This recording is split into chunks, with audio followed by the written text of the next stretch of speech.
নারীরা চাইলেই ঘরে বসে না থেকে অনেক কিছু করতে পারে। যেরকম আমি টাইগার মুরগির খামার করে এখন এই 3 তলা বাড়ি করতেছি। আর এই 3 তলা বাড়িটা করাটা আমার কাছে এত সহজ ছিল না।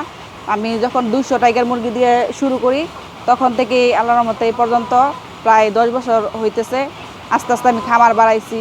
আপনার এখন 3000 মুরগি আছে। আমি বাড়ি করতেছি, জমিন কিনছি।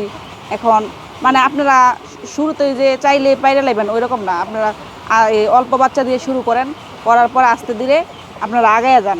দেখেন যে ধৈর্য ধরে করেন, তখনই আপনারা সফলতা অর্জন করতে পারবেন। যেরকম আমি 10 বছর ধরে করে আল্লাহর মধ্যে এই পর্যন্ত একটা এই সফলতা অর্জন করতে পারছি। মাংসের জন্য খুবই লাভজনক।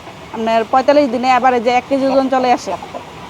আর যে কেউ চাইলেই মাংসের জন্য আপনারা এই টাইগার মুরগিটা পালন করতে পারেন। এটা আপনার এই মুরগির জগতে একেবারেই সেরা, কারণ ওজন তো খুবই তাড়াতাড়ি আসে।